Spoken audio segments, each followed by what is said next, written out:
এর আগে আমি বিভিন্ন জায়গায় বলেছি যে জাপানে যাওয়ার সুযোগ হয়েছে আমার কয়েকটা ইসলামিক প্রোগ্রামে অংশগ্রহণ করবার জন্য।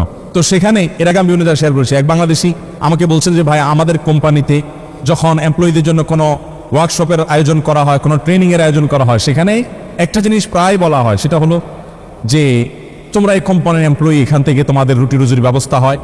তোমাদের প্রতি একটা অনুরোধ, তোমরা যদি কেউ আত্মহত্যা করতে চাও তাহলে জার্মানি আত্মহত্যার জন্য লাইফ ব্যাগ আবিষ্কার করেছে, খুব সহজে আত্মহত্যা করা যায়, তোমরা সেটা চুজ করতে পারো। অমুক মেডিসিনটা তুলনামূলকভাবে বেশ সহজে আত্মহত্যা করা যায়, সেটা দিয়ে তোমরা এইগুলো প্রসেসগুলো নিতে পারো, এমপ্লয়ীদেরকে বলা হয়। তবে তোমরা কেউ প্লিজ অনুগ্রহ করে রেল লাইনে ঝাঁপ দিতে যাবে না, কারণ রেল লাইনে তোমরা যদি ঝাঁপ দিয়ে মারা যাও, তোমার সুসাইড নোটে তুমি কোম্পানিকে কোনোভাবে ব্লেম করো, তাহলে সেক্ষেত্রে কোম্পানির উপরে হিউজ জরিমানা আসবে, কোম্পানি বন্ধ হয়ে যাবে বা এরা সবাই না খেয়ে থাকবে। অর্থাৎ আত্মহত্যা করো, কিন্তু তার পদ্ধতিগুলো এই আছে, এ হলো ট্রেনিং। এবং কি পরিমাণ আত্মহত্যা হয় জাপানে এবং উন্নত অনেক দেশে, সেখানে আপনি গুগলে সার্চ করলে দেখতে পাবেন চিত্র কতটা ভয়াবহ। অথচ সুখের উপকরণগুলো আমাদের চেয়ে কম আছে না বেশি আছে? শুধু বেশি, অনেক বেশি। আপনি কল্পনাই করতে পারবেন না যে তারা কি লাইফ লিড করে, এবং তাদের গড় আয়ু আমাদের চাইতে অনেক বেশি। বৃদ্ধরা তো মরেই না।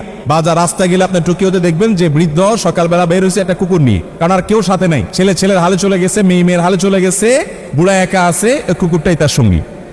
80, 90, 95 পর্যন্ত টিকছে, মৃত্যু হচ্ছে না, সুখে আলহামদুলিল্লাহ। অর্থাৎ আপনার সুখে বলতে তারা স্বাস্থ্যগত দিক থেকে ভালো আছে, অন্য অনেক দিক থেকে ভালো আছে, কিন্তু প্রকৃত অর্থে সুখের সন্ধান না পাওয়ার কারণে আত্মহত্যার দিকে চলে যাচ্ছে।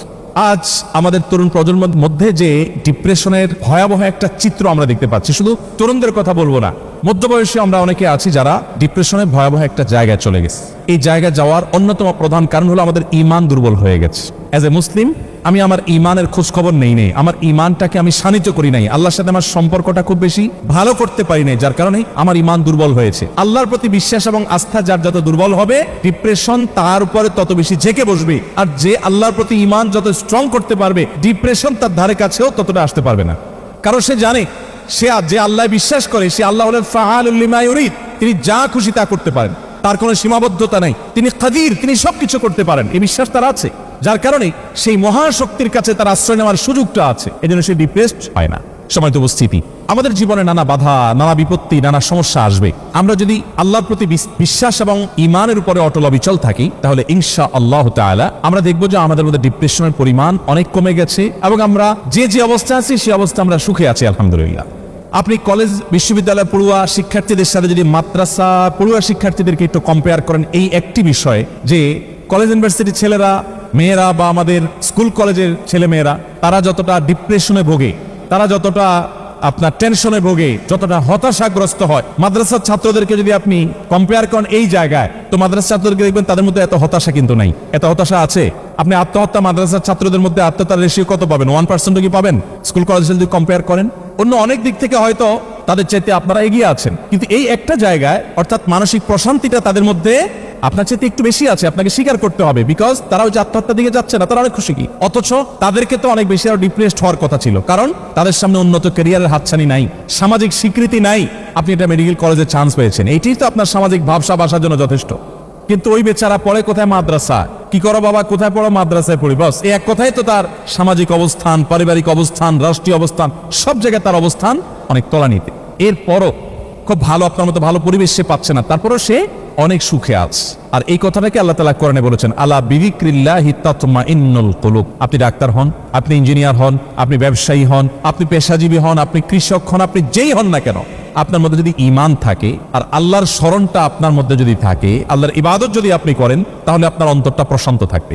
আপনি যত কষ্টে থাকেন না কেন, আপনার মুখ থেকে হাসি বের হবে এবং আলহামদুলিল্লাহ বের হবে, যদি আপনার মধ্যে ঈমান এবং আমালে সালেহ থাকে। ভাইরা আমার, আমরা অনেক যুবকরা আছি, আপনারা বেশিরভাগ এখানে স্টুডেন্ট, অনেক ভাই আপনাদের মধ্যে হয়তো আছেন যে আল্লাহর সঙ্গে একান্তে নিজের মনের কথাগুলোকে বলা, চোখের পানি ফেলা, দোয়া নিবেদন করা, ইবাদত করা, নিঃসঙ্গে নির্জনে একাকী আল্লাহর সাথে কথা বলা, এই সুযোগটা আমাদের অনেকের জীবনে হয় নাই। আমরা অনেকে ইবাদত বন্দেগীর মাধ্যমে শান্তি খোঁজার চেষ্টাটুকুও করি নাই কখন।